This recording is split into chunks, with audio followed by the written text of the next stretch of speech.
4 Wochen noch bis zum Fest. Das ist noch arg viel Zeit.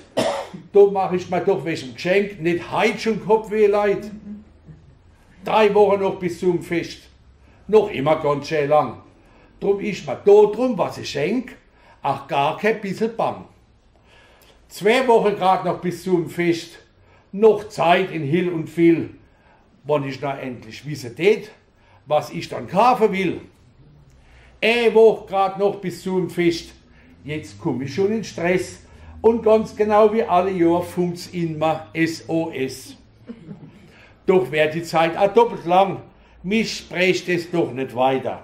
Was Schenken angeht, wärst als Mann dein Leben lang nicht gescheiter.